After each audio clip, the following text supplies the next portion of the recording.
Assalamu everyone. I hope you are doing well. Today, I want to share something that I have been reflecting on for years. If you have ever felt stuck in patterns you can't seem to break, or if you have struggled to understand why certain problems keep resurfacing in your life, my reflections may resonate with you.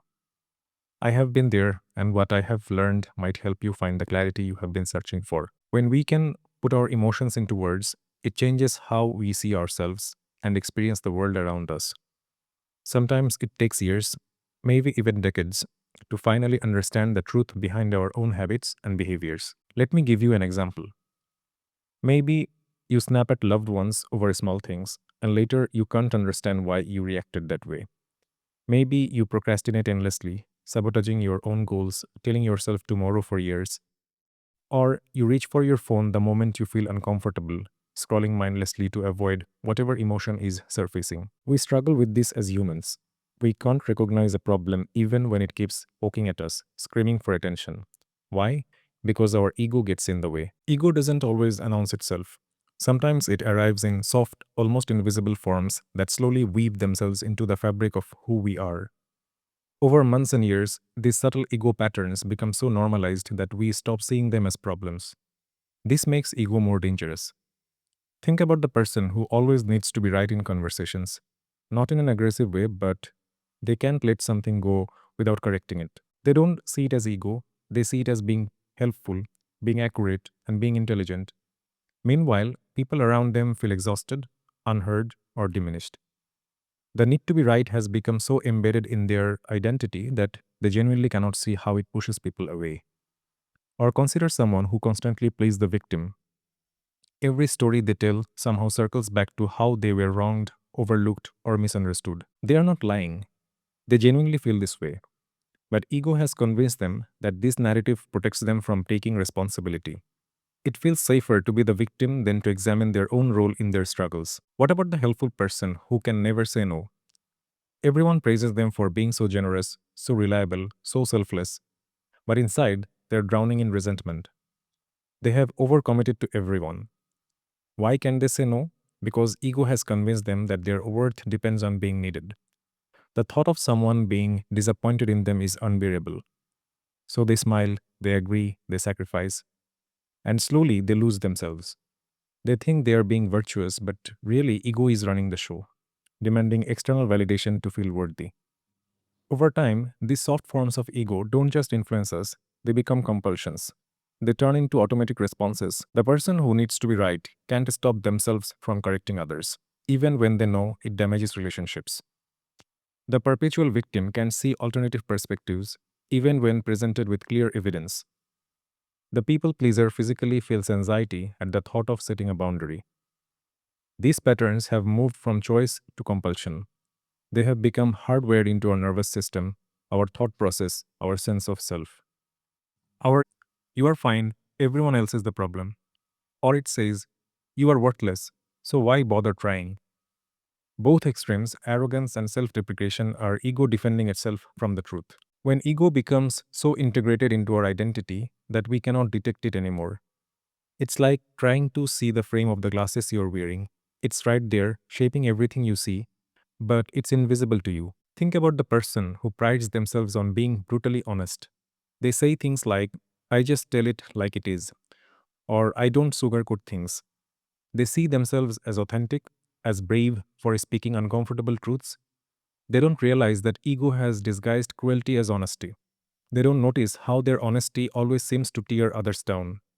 It feels normal, it feels like integrity, but it's ego camouflaged as virtue. Consider the spiritual person who judges others for being less enlightened.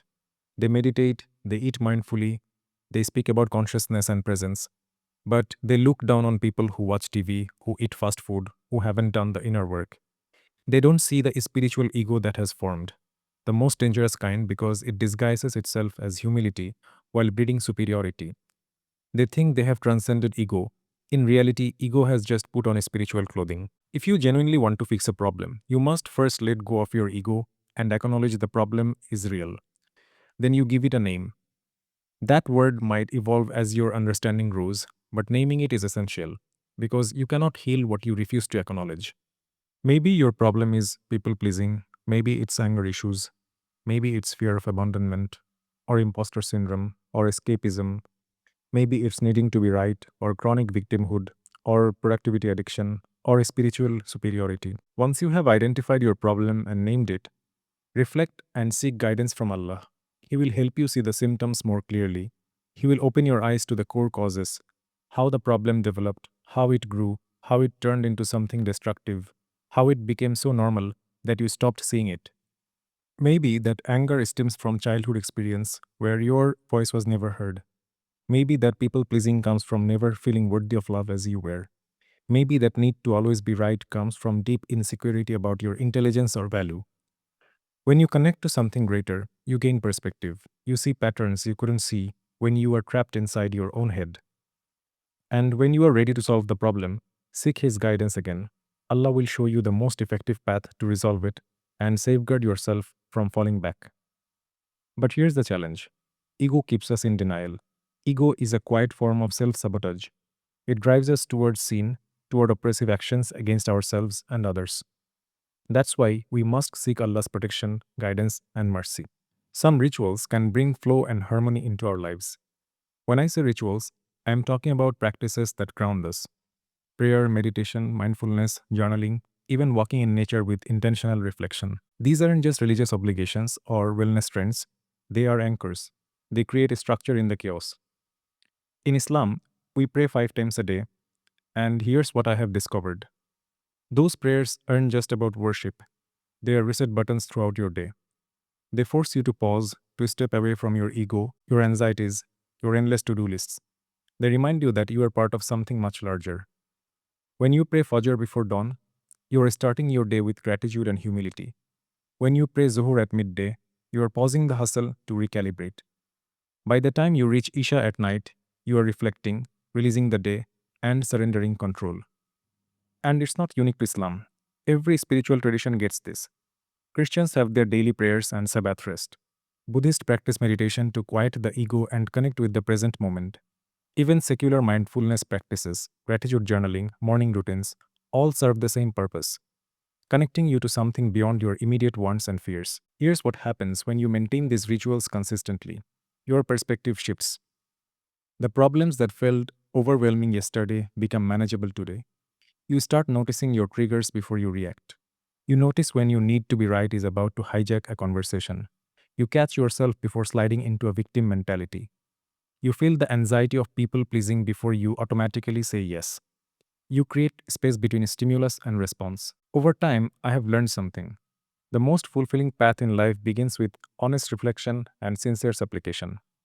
For decades, I searched for answers to my struggles, but I couldn't break free. My ego kept looping me back into the same patterns.